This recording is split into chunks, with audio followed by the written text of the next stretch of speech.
Hey. Welcome to Tea and Scones. Sandra, great to have you here today. Oh, thank you, Mark. It's great to be here. Great invite. Love to talk about what I'm passionate about. You know what we're like. Absolutely, absolutely. What's the date today, too, by the way? Just, I thought I'd throw that in. Hang on, it's the 4th of May. May the 4th be with you, as they say. But you knew that anyway. It's Star Wars, right? It is Star Wars, isn't it? That line comes from. Wars, yeah. I can't actually say I was ever a Star Wars fan, but we're all surrounded by them. Somewhere you're going to meet a Star Wars fan. So. That's right. Now, do you have your tea? Tea ready? I have my tea. Yes. And against my daughter's advice, I have scone with jam and cream. So I thought I better keep mine. real. That's probably better for you than mine. Yeah, I'm just gonna look and sort of salivate looking at it and imagine eating it. Now I could tell you that mine is just for show and that it's going to go back in the freezer, but we know that's we know that's not true. That's who right. Who are you trying to kid, Mark? No, that's right. Now, Sandra, let's talk about all things gratitude, positivity, and tell me how do you kick off your day normally?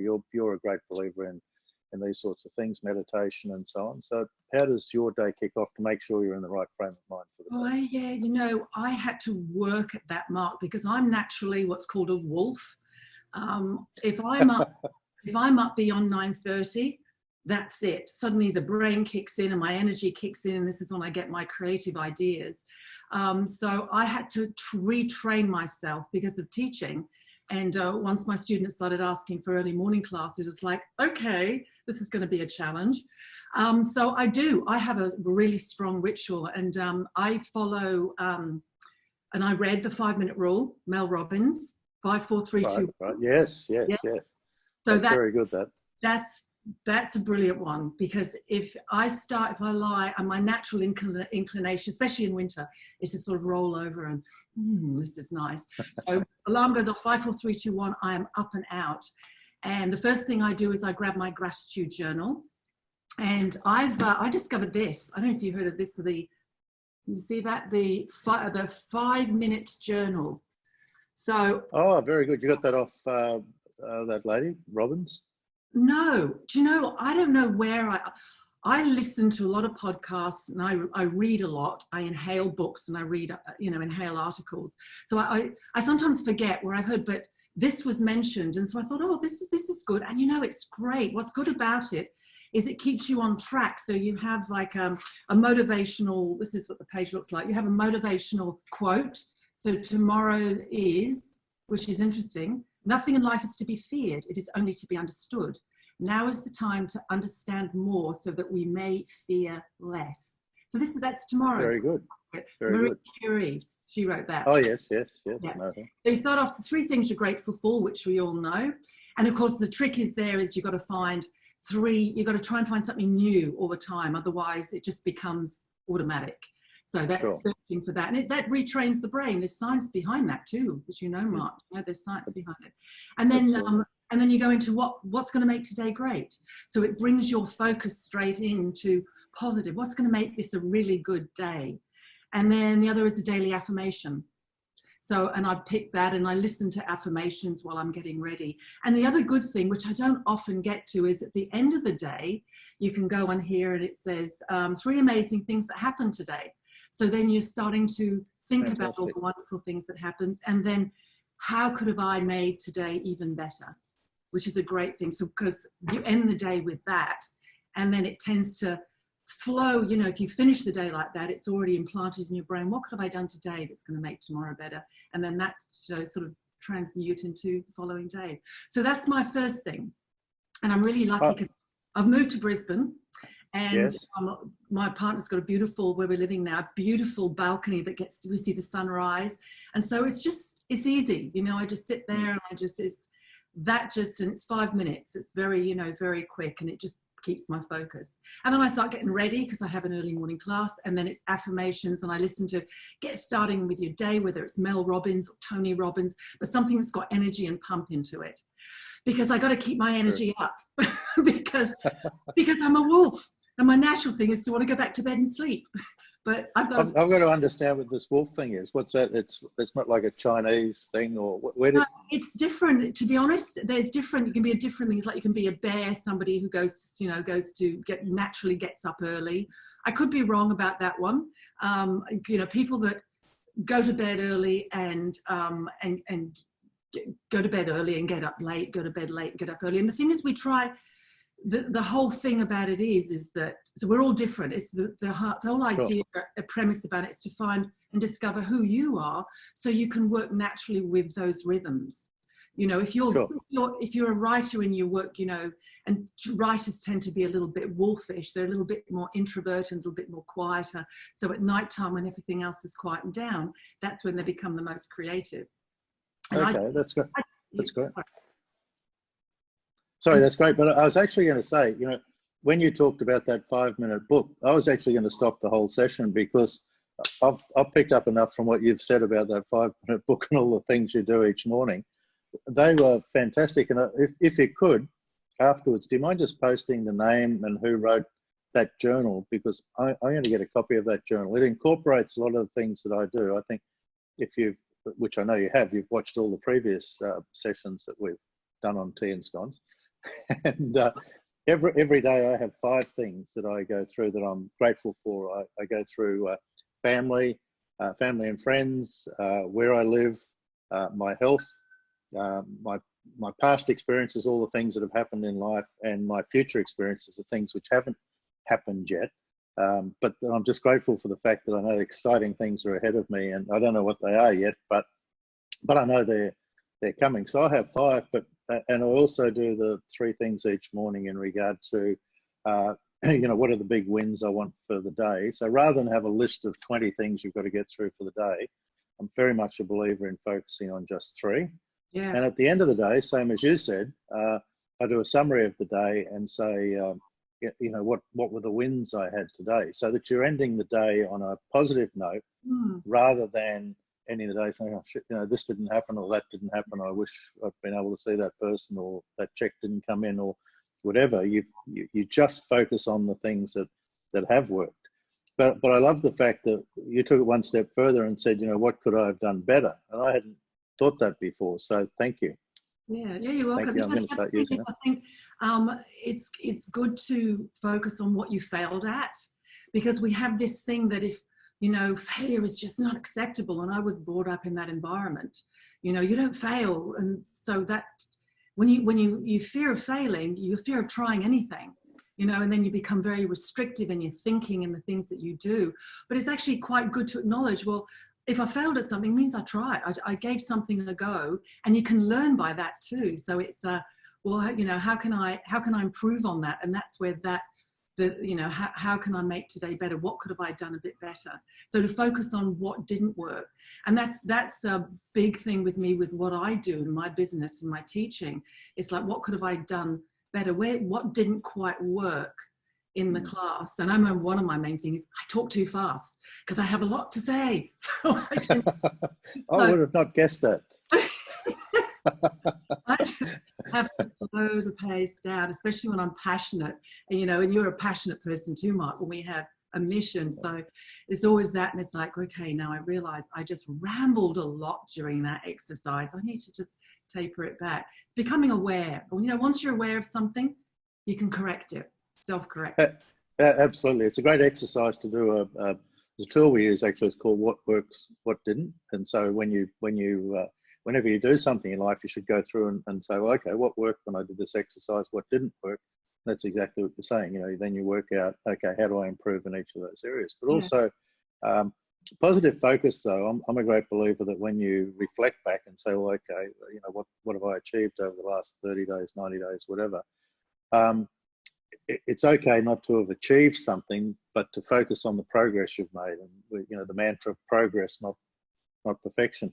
And, before I go any further, I'm going to come back, because today's May the 4th. is somebody posted on Facebook this morning, one of these sort of Star Trek sort of people said, what was it? The quote, evidently a Star Wars quote, is do or do not. There is no try. So, which I'm not sure about, but Yoda, yeah. Yoda, yeah, that's right. Do or do not. There is no try. No try. Yeah. Actually, try is a really that word I try to eliminate my vocabulary, because it's just got this try, and it makes it too, I don't know, too focused on the goal, the end result. Whereas you just commented before, it's like it's progress. Everything's a process. And when we can become less fixated on the end result, it's good to know in your head, you know, to plan, well, where do I want to be? Where do I want to be next year? It's good to have that plan, but not to become really fixated on it, because that can take away the whole joy of the process. Because whenever we get to a final goal, we realize, you know, the best part was getting there. It was the building of the business. It was, you know, getting into my best shape, getting into my best health, and the discovery aspect, which I love, you know, I love the discovering of stuff. Sure, you know, it's interesting what you're saying, because most goals, when you get close to achieving what it is that you're going for, you actually push it out, and then you want twice as much, or you want it to be twice as big in a lot of cases, because the danger is, and they use the analogy of Olympic athletes. I mean, if you win the gold medal, you know, what is there after that? So, you know, it's important to have, you know, goals that go past an actual event. One of the things I haven't almost spoken about before is one of the things I learned at Strategic Coach was to have a 25-year plan. Now, with a 25-year plan, there's nothing surer. You can't be specific. All you can say is, you know, in 25 years' time, you know, we'll have these goals in regard to health, relationships, money, you know, business, purpose, and all those sorts of things. And it's kind of like just pegging, as I say to people, it's like pegging a flag 1,000 miles away and saying, well, at least I know I'm heading in that direction. And along the way, you'll waver a little left, a little right, and your final goal may be 10 degrees to the left of where you started, but it doesn't matter. At least you know which direction you wanted to head in. And as long as you keep focusing on the progress along the way, and you know, listening to what you said, to me, sometimes the greatest achievements are what are called strategic byproducts. In other words, they're not the goal you actually aim for. It's something that happened along the way that you haven't even thought about. Absolutely. And you know, a person turns up, or an opportunity turns up, and it wasn't actually even in your plans, and it ends up being more exciting and rewarding than the thing you're actually heading for. Mm-hmm. I 100% agree, because this is, to be honest, a goal setting is not my strength. That sort of commitment to it. I tend to like things to happen organically, and, you know, sort of going from what you were just talking about, if you stay flexible in your goal and where you want to be, get a broad perspective. Okay, I want to be living this sort of lifestyle. I want to travel. I want to be in my best shape. I want to be the best version of myself. You have that, and then you just allow life to sort of lead you, because it's amazing. So, you know, when you just surrender to it, sometimes it's incredible. Sure. What comes in front of you. And this has been my life all the time, and it's always been that I've been a bit known as being a bit fatty. You know, I'll go to here and then I go there, and I'm. Are you a 56 baby? You are, aren't you? 57. 57. Okay. So I hate admitting that, because obviously that's a. Well, 56 in the Chinese is the monkey. So with monkey, you know, you're like, oh, this is fantastic. Oh no, that looks even better. You know, so you can leap around, sort of thing. But sometimes I used to think of it as a fault, but now down the track and go, it's actually the fact that I did do a bit of that wavering and flowing from one thing to the other. It actually led me to the thing that I love doing the most, which is what I'm doing now, teaching exercise and teaching. Let's talk about Callanetics. As I said to you before, I said it's that word that my daughter came home and said, Dad, I'm doing Callanetics. And I said, you can't even spell it. I was unaware of what Callanetics is, but it's something phenomenal. So please, here's your opportunity it's funny to explain. It was never marketed in Australia, very big and huge in Europe. I've actually just recently discovered that in Lithuania, every gym has a Callanetics instructor. Who would have thought? Who would have thought? Absolutely amazing. And so, yeah, and so I've even had people say to me, and I said, what do you do? Oh, I teach Callanetics. Oh, no, you mean calisthenics, don't you? So actually That's what I would have thought. Yeah, everybody's done the same thing, or many people have done the same thing. So any marking that I've done in the past is Callanetics, not to be confused with calisthenics. It's the original bar program. That's what it is. It's the original bar program. So bar programs are very, very. That's BARRE, right? Yes, not the that bar program. No, not that one. So, I always thought that was barre or something flash and impressive. Okay. Yeah, it does read. But it's not. It's not. So, but what makes it unique, just putting it really succinctly, what makes it unique is that we stabilize, we get into a body, in a position, we keep the body really still while we're in that position to isolate the muscles. And then we create the movement, and we call it a pulse. And it's tiny. And the pulse can come from a knee, it can come from the leg, it can come from the arms. And what that does is work deep into the muscles to change the muscle length. So it's known for rapid body sculpting. That's what it's known for.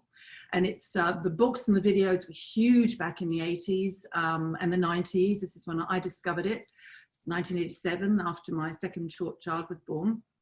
Transformed my life totally, because it's so, it's got all the wellness aspects to it as well, because of how we do the exercises. We're increasing blood flow, and life is about flow, like we were talking before. It's all about flow. You got to keep things moving, and this is the flow. The blood flows. When the blood flows, the toxins flow out of the body, and all this wonderful stuff. So it's basically what I call it, and many instructors around the world do call this. It's the smart but lazy person's exercise program. So if you don't like you pick me. Hang on, you just told me you were at the gym earlier on. Obviously, I'm going to have to change. You're going to give it a go. Give it a go. I'm teaching online now, so I'm reaching out to everyone around the world. I'm reaching out now to people. So it transformed because I don't like putting a lot of time into exercise, because there are so many other things I want to do, and I want to stay in my best shape for the rest of my life. My goal, my ultimate goal, is to be the best version of me at all stages throughout my life. It's just as simple as that. I want to feel good. More importantly, I want to feel good, and I want to look as well as I can. We're aging. We know it's something we can't control. You just got to be happy with. Well, you can control it. I do like that, actually. You can control. Yes, take that back. Yes, I will. Can. Wash my mouth out with soap. Straight out. Yeah. You can control. You were flowing your conversation. I know. I have to be kept on track. As I said, I can talk too much and too fast. So so that is Callanetics. So the amazing thing about it, Mark, is that it's pretty low. Went subterranean for so many years, and yet around the world there are thousands of people that just still dig it out, and they love it. And there's a subscription site now. And the beauty of this period that we're in, with the coronavirus, and we think of it as we're in winter. We've all, if you think of life, I don't know, Jim Rohn, if that means that name rings. Yes, yeah. Jim I'm Rohn. I'm a great fan of Jim Rohn. Are you really? Okay. Well, he was my first guru. Really? He's everyone's first. And Tony Robbins. I mean, he was Tony Robbins' mentor. Well, about the 4 seasons of life. So yes. And his favorite quote of mine, if I can just cut in, Sandra, is for things to change, first you must change. And when he said that to me, I went, wow. Absolutely. How good is that? Nothing in your life is going to change until you change yourself. Yeah. And that's the hardest thing for so many people. Sorry, keep going. Yeah, it is absolutely. And and the other thing, he'd say, you're not a tree, you can move. That's right. Great. But when you relate that to now, we are restricted physically in how we can move and where we can move to. But the thing that we're not restricted to is in our mind. In our brains. And there's another one-liner, stand guard at the door of your mind. I mean, they're all classic Jim Rohns. And so much of it. And so revisiting his stuff, it's just like, he talks about the seasons. We are now in winter. We around the globe, it's, we're in winter. We can, in an economic winter, we're in a social winter. But what perfect time to start planning for spring? And he says, what's spring? It's opportunity. So this is the perfect time. There is no better time for us to sort of sit back and go, okay, there's nothing I can do about this. There's nothing. We are here. Let's make the best of it. Our minds can still develop. We can still read. It's time to pick up those books, revisit them. Like I'm reading this one again, Think and Grow Rich, Napoleon. Right. Yes, good. Another classic. Yes, I mean, yes. this is a workbook. This is a manual. So I'm reading that, refreshing everything. This is a perfect time to. So we're in winter. It's like, let's plan for spring. There's opportunities in spring. You cannot read that book too often, can you? That was the first book that taught me about the power of positive thinking. And if you can, if you think something, you can achieve it by manifesting and thinking about. I just want to go back, if I may. And there's one Jim Rohn story I love in his seminar that I went to in Brisbane years and years and years ago. And he told the story of when he was dating this girl, and he went to the restaurant before they had dinner there, and he tipped the waiter at the start of the night, not at the end of the night. And he just talked about the difference that made to the level of service they've got. And I've actually tried that a couple of times. And I've gone somewhere and I've said, look, rather than wait till the end, here's the tip up front. And it's just a mindset, isn't it, that makes so much difference to appreciating people. And it's in a way it's paying forward gratitude. It's preemptive gratitude, and it's just one of those wonderful things. Yeah, Jim Rohn I'm a huge fan of all that he did. But I want to talk about, you've raised it. We're in this scary times, and I mean, let's call it for what it is. People are all reacting to this in different ways, and life is going to be different when we come out of this, whatever it is. And in previous Tea and Scones, we've talked about, having a plan for the first 100 days after things go back to normal. Now, what normal is, I'm not sure either, because, it will be different when life, the restrictions and so on are off. Now, you've had to change, Sandra, your business, and in some ways, probably perfect timing, because you were running classes here on the Gold Coast personally, and you've moved to Brisbane, and I'm sure all these people miss having you around, but actually this has taught them all, hasn't it, to deal with you via Zoom and online. So this would have happened to your business down here anyway, wouldn't it? In reality. Done. And what's amazing is that, so I've moved, and it was a huge thing, like total grieving, leaving, my place where, your daughter Angela was, came for many years, came to my classes. Yes. And yep. I was 19 years there. So that was really hard for me, walking out from that place, transforming it back into a home, and then moving to Brisbane and having to reestablish myself in a studio here. And again, like we were saying earlier, people, in Australia, Callanetics, what is it, So this period now, it's just like opened up, Zoom. Well, I never did any Zoom before.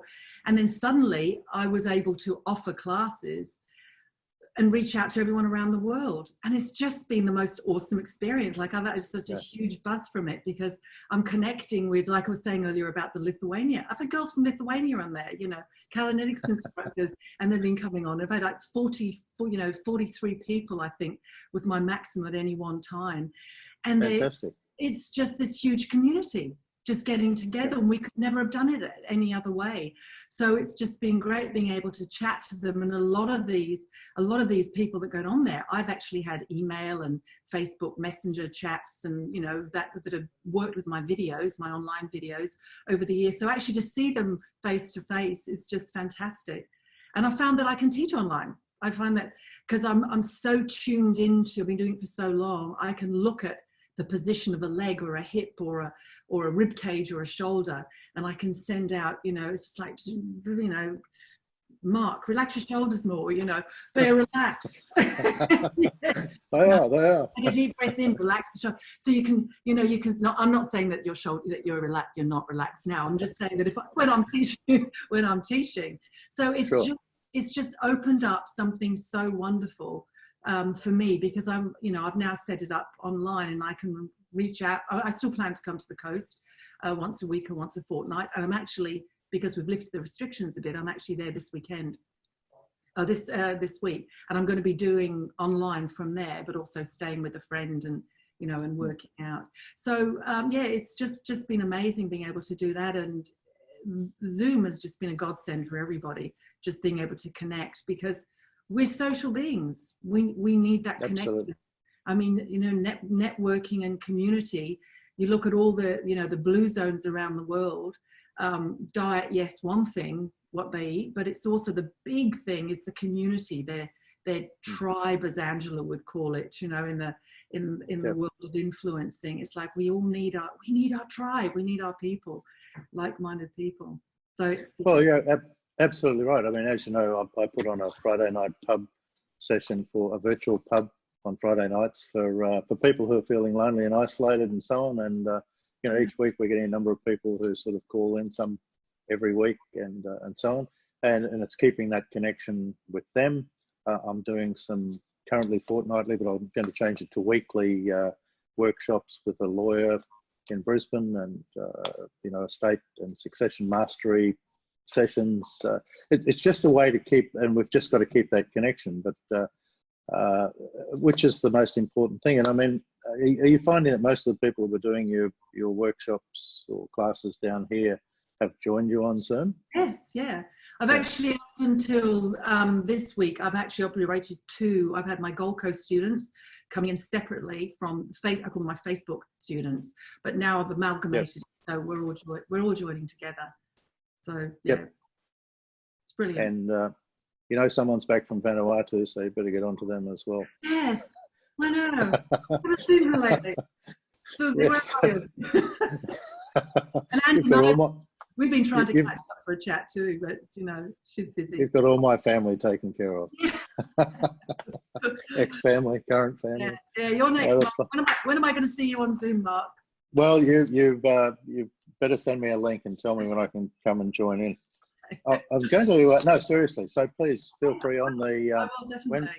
when go on the Facebook page and put all the details on 2 things. One is the 5-minute gratitude gratitude book that you talked about first, and yeah, that's it. Hold on, and yes, how people can join your classes, starter sessions, and all that sort of stuff, which I'm sure you offer. Look, I wanted to. I promised on Facebook that I'd bring up something that Shannon Waller mentioned. Shannon started this with me. She's based in Toronto. She helped me get this started. And one of the things she posted today was a book about making sure that our goal is to arrive on the other end of this in one piece. And I read the article. It was just about a mother taking her children on a flight, and she had all these goals that she was going to do on the flight. In the end, the sole aim in the end became keep the kids happy and excuse me, get there in one piece. But one of the quotes she put in here, she said, because our reality has changed, we also need to change the metrics by which we judge our success. And it was just one of the things that I've read that really struck me. It said, if satisfaction equals experience minus expectations.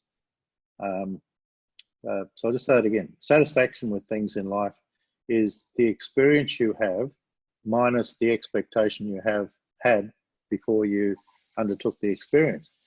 And straight away my mind went to movies. You know, when you tell someone, wow, you've got to go and see that movie, it's fantastic, it's really, you know, you'll really love it.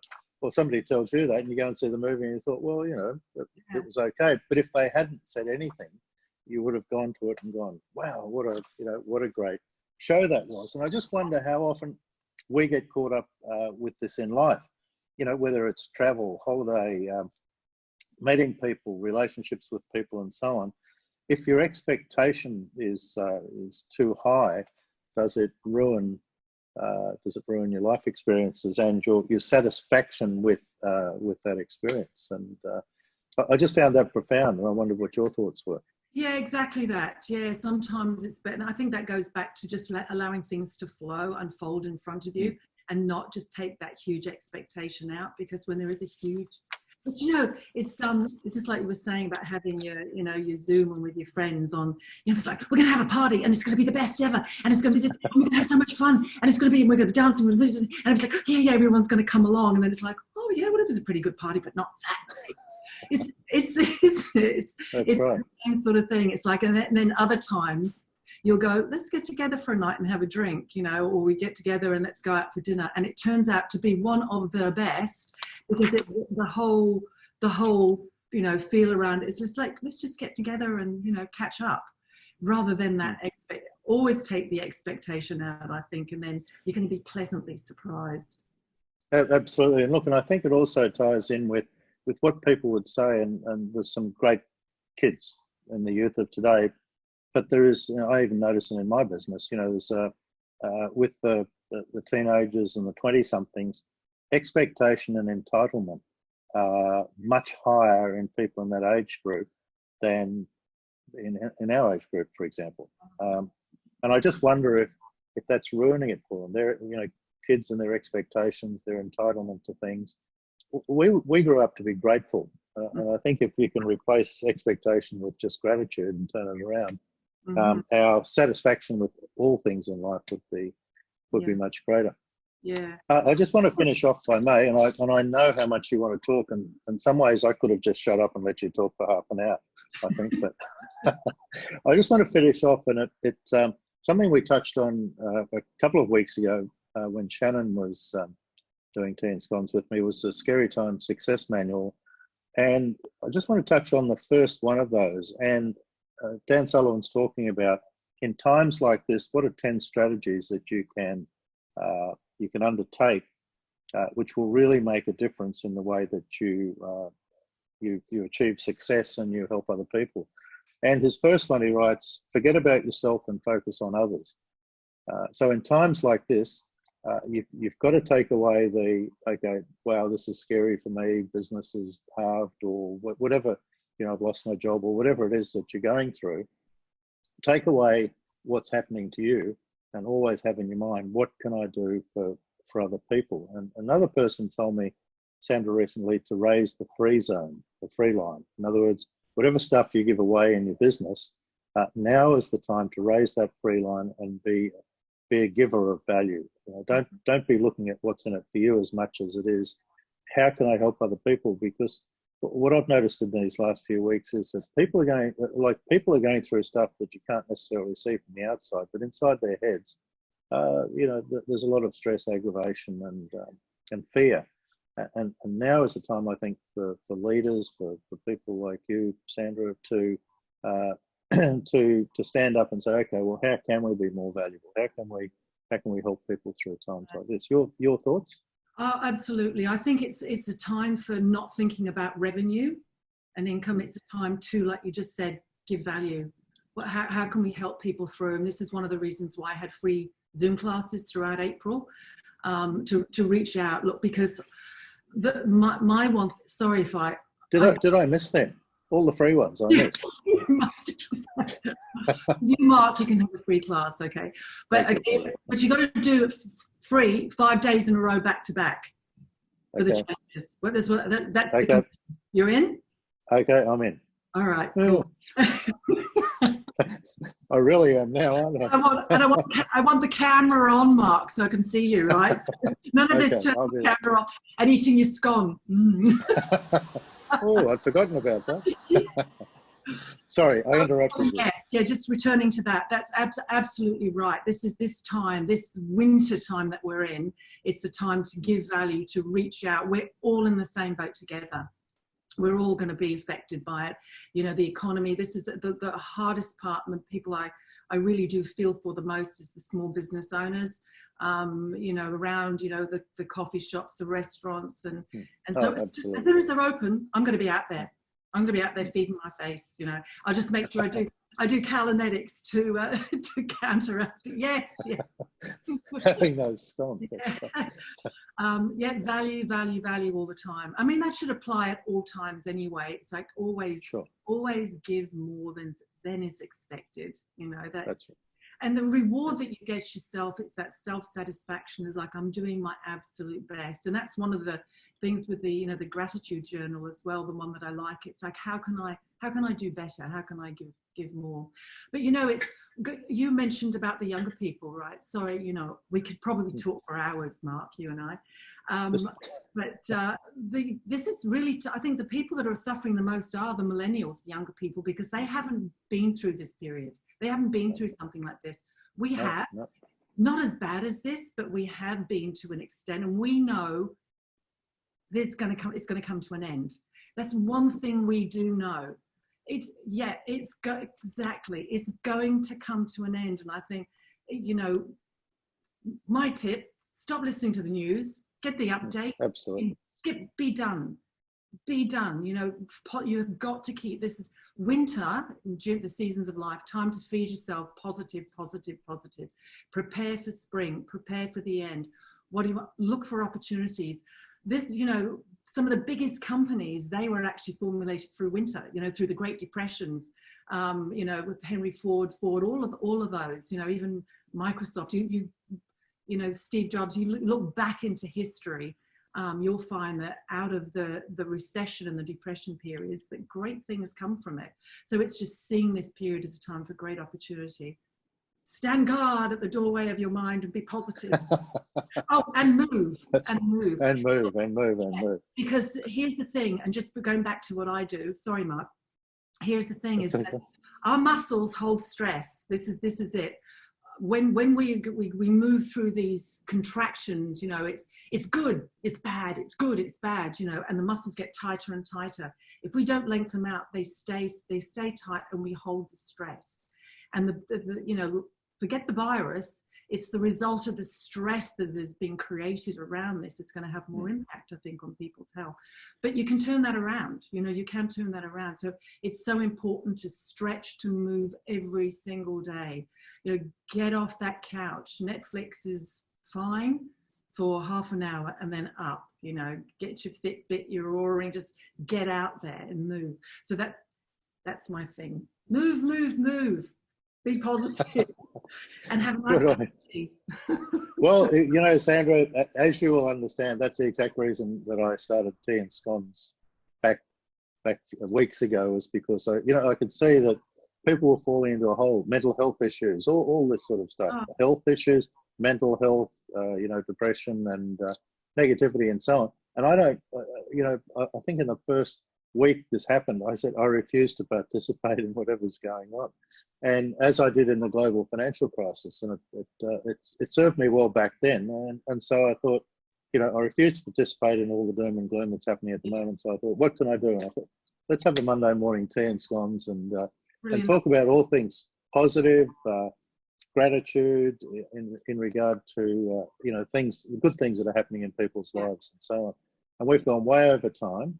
And that's okay, because I've enjoyed every second of this chat with you, Sandra. So look, we better finish here, but look, thank you. The purpose of why I decided to do this each week, you've been a perfect co-host, and thank you for all you've contributed this morning. I look forward to your link. So I've now committed to 5 days. I did, didn't I? I committed to 5 days straight with you. And also the link to the journal, because I just love some of the stuff that was in there. So thank you, Sandra, for joining. I'm sorry that you're on a virtual, you only have a virtual scone there today. And I'm sure that people who have been watching this and people who watch the replay will get a lot of value out of the things that we talked about today. So thank you very much, Sandra. You know, thanks for the invite. It's been great. You know, I haven't actually been invited to a Zoom chat, so this is good. There you go. Well, if you think of anyone else that I should have on here, please let me know, because if anyone out there wants to come on and have a chat with me, I'm always looking for people who've got great energy, enthusiasm, and a positive attitude. Name just sprung to mind there. I'll send you some details. I look forward to it. Take care. Thanks, Mark. Thanks, Sandra. Have a great day, everybody. You too. Bye. Bye.